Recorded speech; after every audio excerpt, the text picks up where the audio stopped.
Maths का जो ये कोर्स स्टार्ट हो रहा है उसका पहला सेशन, जिसमें स्टार्ट करेंगे संख्या पद्धति से, नंबर सिस्टम से, बिल्कुल बेसिक से मैथ सीख लीजिए, बिल्कुल स्टार्टिंग से स्टार्ट करेंगे और इसको बिल्कुल हायर लेवल तक हर एक चैप्टर को सिखाएंगे, जिससे कि आप स्टार्टिंग से और टॉप तक बिल्कुल बेसिक से बिल्कुल हाईएस्ट लेवल तक आप मैथ्स को सीख सकते हैं। जिस भी लेवल तक आपको सीखना है वहीं आप स्टॉप कर सकते हैं। तो यही इसका सबसे बड़ा बेनिफिट होगा इस कोर्स का। इस कोर्स में जो भी चीजें आपको सिखाई जाएंगी वो सब आप अप्लाई कर सकते हैं हर टाइप के क्वेश्चंस में। चलिए स्टार्ट करें आज का अपना सेशन, जिसमें सबसे पहले हम बात करेंगे नंबर सिस्टम की। बच्चों, जो नंबर सिस्टम है ये आप देखिए, नंबर किस पे डिपेंड करता है? नंबर बनता है अंकों से, डिजिट से। कितनी डिजिट्स हमारे पास होती है उसकी हम बात करते हैं। तो सबसे पहले डिजिट्स कौन कौन सी होती हैं, अंक कौन कौन से होते हैं? 0, 1, 2, 3, 4, 5, 6, 7, 8, 9। इन अंकों का प्रयोग करके हम बनाते हैं संख्या। और संख्या जैसे मान लिया हमने 5, 6, 3 लिया, ये एक संख्या बन गई। अब ये संख्या किस तरीके की है वो बाद में डिस्कस करेंगे। पहले ये अंक है, ये संख्या है, ये है। अब संख्याओं पे आधारित जब पूरे सभी टाइप के प्रश्नों की हम बात करते हैं उसको हम कहते हैं नंबर सिस्टम, संख्या पद्धति। तो उसको जान लेते हैं डिटेल में कि संख्या पद्धति में क्या क्या आता है और उनको कैसे पढ़ा जाता है। तो उसके लिए हमारे पास देखिए ये एक ग्राफ है जिससे हम इसको पूरा पूरा समझ सकते हैं। तो सबसे पहले है हमारे पास संख्याएं। यहां ये संख्याएं आ गई। अभी मैंने आप लोगों को बताया संख्या क्या होती है। अंकों से, अंकों को एक साथ लाके जो बनता है उसको संख्या कहते हैं। अब संख्याएं दो तरीके की होती हैं, एक वास्तविक संख्याएं होती हैं, एक काल्पनिक संख्याएं होती हैं। अब बात देखिए, संख्याओं को दो रूप में हमने डिवाइड कर दिया, एक है वास्तविक, एक है काल्पनिक। काल्पनिक यहां आके खत्म हो गया, बस काल्पनिक अपने पे आके सिमट जाता है। उसके बाद जो वास्तविक होता है वो फिर चलता है परिमेय और अपरिमेय संख्याओं में। यहां अपरिमेय आके खत्म हो जाता है, तो अपरिमेय सिर्फ अपने में सीमित है। प्रीमेय जो है आगे बढ़ जाता है, जिसमें आता है प्राकृत संख्याएं, पूर्ण संख्याएं, पूर्णांक संख्याएं। अब उसमें भी जब हम आगे जाते हैं प्राकृत संख्याओं में तो वहां आता है सम संख्याएं, विषम संख्याएं, भाज्य संख्याएं, अभाज्य संख्याएं। उन सबको डिटेल में यहां समझने वाले हैं। तो जो हमारी संख्याएं हैं बेसिकली किस किस से मिलकर बनी? वास्तविक संख्याओं से और काल्पनिक संख्याओं से। काल्पनिक संख्याएं देखते हैं क्योंकि ये अपने आप में यहां खत्म हो जाएगा, तो इसको यहां पहले समझ के खत्म कर देते हैं। काल्पनिक संख्याएं वो होती हैं जो रूट में होती हैं और माइनस में होती हैं। जैसे -2, रूट में -2। जब भी हम किसी संख्या का रूट करते हैं तो अगर वो वास्तविक है तो रूट के अंदर जो संख्या है वो कभी माइनस में नहीं होती है। रूट के बाहर माइनस हो सकता है, लेकिन रूट के अंदर जब माइनस रहता है तब वो संख्या जो है आपकी क्या हो जाती है? काल्पनिक संख्याएं, इमेजिनरी नंबर्स उनको हम बोलते हैं। और उनको a+ib की फॉर्म में लिखते हैं, a+ib। यहां i इमेजिनरी को डिनोट कर रहा है, x+iy लिखा हुआ मिलेगा कई जगह आपको। तो बस इनको इतना ही समझना है। बात करते हैं कि हमारी वास्तविक संख्याएं, वास्तविक संख्याओं में इनसे अलग बाकी सारी जितनी संख्याएं हैं सब समाहित होती हैं। तो इसलिए इनको सीखने से अलग बाकी जितनी भी संख्याएं हैं, अंक हैं, जो भी चीजें करते हैं मैथ के अंदर, वो सब वास्तविक संख्याओं में पढ़ा जाता है। इसमें जो वास्तविक संख्याओं में आपके पास दो चीजें हैं, एक परिमेय संख्या है, एक अपरिमेय संख्या है। अपरिमेय संख्या की कोई भी परिभाषा नहीं होती, जबकि परिमेय संख्या की परिभाषा होती है। तो इसलिए हम परिमेय संख्या को सीखते हैं कि वो क्या होता है, और जो परिमेय नहीं है वो खुद ब खुद अपरिमेय हो जाएगा। तो अपरिमेय की परिभाषा को नहीं समझना है, परिमेय की सब परिभाषा को आपको समझना है। जो भी संख्याएं p/q के आधार पे लिखी जा सके उसको परिमेय संख्या कहते हैं। p/q का मतलब क्या है कि हमारे पास जैसे 2/3 लिखा गया, 2 भी लिखोगे तो भी ये भी एक परिमेय संख्या कहलाएगी क्योंकि उसके बटे में 1 रहता है। 0 भी एक परिमेय संख्या है क्योंकि उसके बटे में 1 रहता है, हालांकि उसका मान 0 कहलाएगा। तो ऐसी संख्याएं जो p/q के फॉर्म में लिखी जाए उनको कहते हैं परिमेय संख्याएं। सारी संख्याएं परिमेय होती हैं, दो को छोड़कर। उन दो को मैं समझा देता हूं और बस उसी आधार पे आप समझ सकते हैं कि ये अपरिमेय होती हैं क्योंकि वो p/q के आधार पे नहीं लिखी जा सकती। तो अपरिमेय संख्याओं में कौन कौन सी आती है, जैसे √3 है जिसका मान है 1.7312, ऐसे चलता जाएगा, ये मान ऐसे चलता जाएगा। तो ऐसी जो संख्याएं जो ना तो खत्म होती ना ही रिपीट होती, वो ऐसे चलती जाती हैं, ये उनको कहते हैं अपरिमेय संख्याएं। खत्म होना किसको कहते हैं, जैसे अगर हमने √4 लिया, √4 का मान 2 आ गया पूरा पूरा, तो इनको कहते हैं ये परिमेय है, ये किसके अंदर पढ़ी जाएगी, परिमेय के अंदर पढ़ी जाएगी। लेकिन ये जो है इसका जब हम रूट करने जा रहे हैं तो ये ना तो खत्म हो रहा है ना ही रिपीट हो रहा है। ऐसी जो संख्याएं होती हैं जिनका पूरा पूरा रूट हम नहीं निकाल सकते, सीधा ये समझ लीजिए, उनको कहते हैं हम अपरिमेय संख्याएं। और जिनका पूरा पूरा रूट हो जाता है वो हो जाती हैं परिमेय संख्याएं। तो संख्याएं जिनका पूरा पूरा रूट हम नहीं निकाल सकते, वर्गमूल नहीं निकाल सकते, उनको हम अपरिमेय संख्या में पढ़ते हैं। दूसरा जो इसमें होता है ऐसे होता है, जैसे मान लिया 1.2134, अब इसमें से कोई भी एक अंक रिपीट होना शुरू हो जाएगा, जैसे 22134, 2222134, ऐसे चलता जाएगा, ये बढ़ता जाएगा, बढ़ता रहेगा। तो ऐसे जो संख्याएं होती हैं और ऐसी जो संख्याएं होती हैं, ये दोनों अपरिमेय में काउंट होती है। इनको छोड़कर बाकी जितनी भी संख्याएं हैं, काल्पनिक वाले को हटा दीजिए, सिर्फ वास्तविक की बात कर रहे हैं, तो वो सब बन जाती हैं आपकी परिमेय संख्याएं। तो परिमेय संख्याएं P/Q के फॉर्म में लिखी जाती हैं। अब परिमेय संख्याओं में आते हैं तो यहां प्राकृत संख्याएं हैं।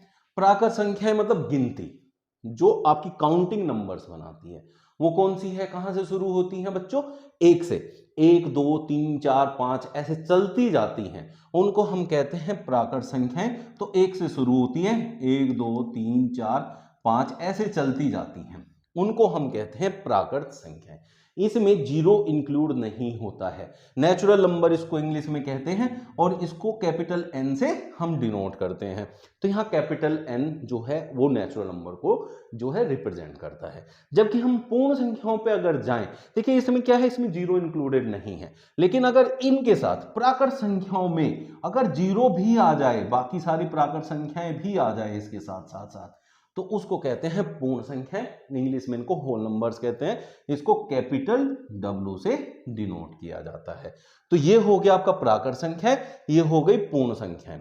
जबकि पूर्णांक पे अगर हम जाएं तो पूर्णांक में बच्चों क्या होता है, माइनस वाली संख्याएं भी आ जाती हैं, प्लस वाली भी। प्राकृत संख्याओं में सारी जो संख्याएं होती हैं प्लस की होती हैं, पूर्ण में प्राकृत के साथ जीरो भी आ जाता है, तो ये भी सब क्या है, पॉजिटिव नंबर्स हैं, मतलब धनात्मक संख्याएं। लेकिन अगर हम ऋणात्मक संख्याएं भी इनके साथ ले लें, उसको हम कहते हैं पूर्णांक संख्याएं, इंग्लिश में इंटीजर्स बोलते हैं, और इसको I से डिनोट किया जाता है, कैपिटल I से। तो ये जीरो के इधर चलेंगे तो -1 -2 -3 ऐसे चलता जाता है, और इधर जाते हैं तो 1 2 3 4 ऐसे चलता जाता है। जब हम जीरो से इधर आते हैं तो आप देखें जीरो से जस्ट छोटा कौन है, -1, फिर है -2। इसका मतलब क्या है, -1 -2 से बड़ा होता है, जबकि यहां 1 2 से छोटा होता है। तो धनात्मक संख्याओं में जो बड़ी दिखने वाली संख्या होती है वो बड़ी होती है, लेकिन ऋणात्मक में जो छोटी दिखती है वो बड़ी होती है। साइन क्या होना चाहिए, माइनस का। इसका मतलब 3 और 2 में कंपेयर करें माइनस वालों में, तो 2 बड़ा होगा माइनस के अंदर, जबकि प्लस के अंदर 3 बड़ा होगा 2 से। दूसरी चीज, जो ये जीरो है, इसकी अगर बात करें, अब इसके इधर जाओ, सीधे हाथ पे आप जाओ तो सारी बड़ी बड़ी संख्याएं, और इधर आओ उल्टे हाथ पे तो सारी छोटी छोटी संख्या है। इसका मतलब सीधा से समझ लीजिए, आपके सीधे हाथ पे हमेशा बड़ी संख्या होती है और उल्टे हाथ पे हमेशा छोटी संख्या होती है। इस तरीके से आप इनको याद रख सकते हैं। ये पूरा चार्ट अगर आपको समझ में आ गया तो आप समझिए कि संख्याओं का पूरा जो कत्था चिट्ठा है आपकी समझ में आ गया। पहली चीज, जब भी आपको कोई भी एक नंबर दे तो उस नंबर की कुंडली आपके सामने नंबर आते ही अगर आ जाती है तो इसका मतलब है कि आप मैथ्स में सक्सेसफुल हैं।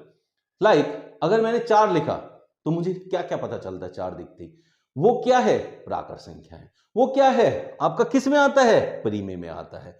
ठीक है बच्चों, प्राकृत में आता है। वो क्या है, भाज्य है। वो क्या है आपका, जो है 2 से कटता है, इसलिए सम है। तो ऐसे करके हम देखते हैं। तो सबसे पहला कंपोजिट नंबर भी वही होता है, भाज्य संख्या, जो किसी और से कट सकती है। तो अभी इसके अंदर जो प्राकृत संख्याएं हैं, इसके अंदर हम तीन चीजों को पढ़ते हैं। पहली चीज जो हम यहां पढ़ेंगे वो है आपकी सम संख्याएं, जिसको हम इवन कहते हैं।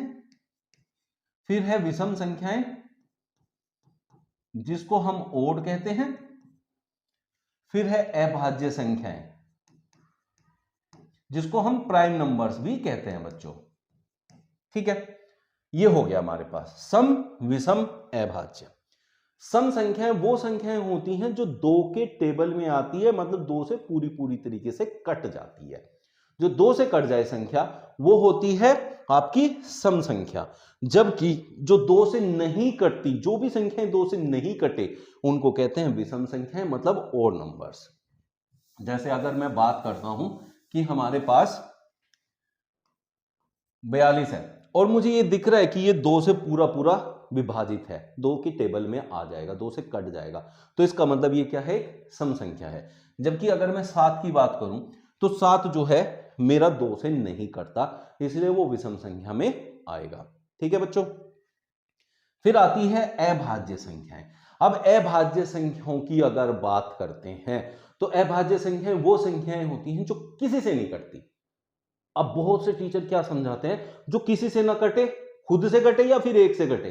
खुद से कटना कटने में नहीं आता, ठीक है, और एक से उसको देखा नहीं जाता। तो जो भी संख्या किसी और संख्या से कट जाए, किसी से भी कट जाए अपने को छोड़कर, उनको कहते हैं अभाज्य संख्याएं। मतलब वो जो है कटनी नहीं चाहिए किसी से, मतलब कटेगी नहीं, किसी से नहीं कटेगी, अपने को छोड़ के किसी से नहीं कटेगी, उसको अभाज्य संख्या कहते हैं। जैसे हमने 7 लिया, 7 जो है 7 को छोड़ के किसी से भी विभाजित नहीं होगी, इसलिए वो अभाज्य संख्या कहलाएगी। लेकिन अगर 6 की बात करूं तो 6 विभाजित होता है 2 से भी और 3 से भी, इसलिए ये भाज्य है, ये अभाज्य है। ये डिफरेंस होता है भाज्य और अभाज्य में। भाज्य को क्या कहते हैं, कंपोजिट नंबर कहते हैं। भाज्य को क्या कहते हैं बच्चों, कंपोजिट नंबर। अब इनमें ना 2 चीजें समझनी है जो बहुत इंपॉर्टेंट है, जो बहुत आती है आपके एग्जाम में। और अभाज्य क्या हो गया बच्चों, अभाज्य हो गया आपका प्राइम नंबर। ये 2 चीजें होंगी हमारे पास। कंपोजिट जो किसी ना किसी से तो कटेगी, और अभाज्य जो किसी से भी नहीं कटेगी।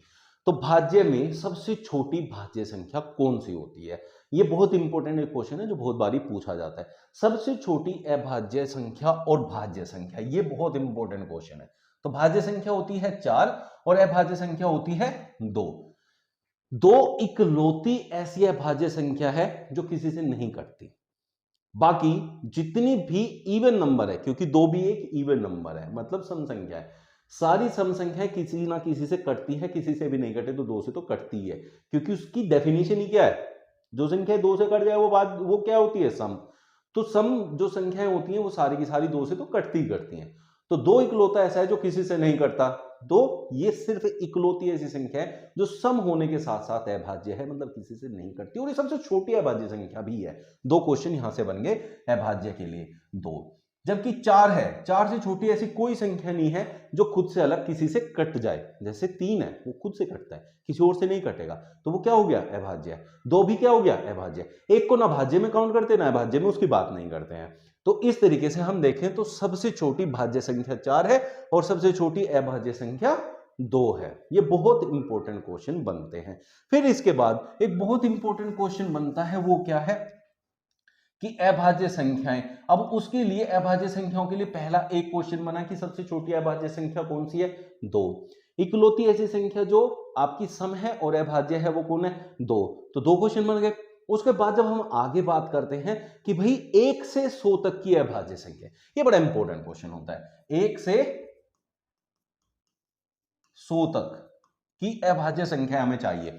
तो 1 से 100 तक की अभाज्य संख्या निकालने के लिए बच्चों, 1 से 100 तक की अभाज्य संख्या निकालने के लिए आप समझिए, आपको एक छोटी सी चीज को समझना पड़ेगा। वो क्या है, इसको कैटेगराइज कर दीजिए। 1 से 25 तक, 25-25 के नोट बना लीजिए। 26 से 50 तक, फिर 51 से 75 तक, और 76 से 100 तक। अब बच्चों 1 से 25 तक 9 अभाज्य संख्याएं होती हैं, 26 से 50 तक 6 होती हैं, 51 से 75 तक फिर 6 संख्याएं होती है अभाज्य, और यहां होती हैं 4 अभाज्य संख्याएं। तो 9, 6, 15, 6, 21 और 4, 25। तो 1 से 100 तक 25 अभाज्य संख्याएं होती हैं। तो आप इसको ऐसे करके याद करेंगे तो आसान होगा। कैसे? आपसे कहता है 1 से 80 तक की अभाज्य संख्याएं बताएं, तो 1 से 75 तक तो आपको पता है ना, 9, 6, 15, 6, 21। तो 75 से आगे 80 तक की अभाज्य संख्या और उसमें ऐड कर दीजिए, टोटल आंसर आपको पता चल जाएगा। तो ये बड़े काम के होते हैं, इनको याद करना है। तो ये कौन कौन सी अभाज्य संख्याएं होती हैं आप कमेंट बॉक्स में लिखेंगे, सभी को पता है। जैसे 2, 3, 5, 7, 11, 13, 17, 19, 23, ऐसे करके कितनी अभाज्य संख्या, 25 की 25 अभाज्य संख्या। जिसको भी समझ में आया है कमेंट बॉक्स में लिखिएगा।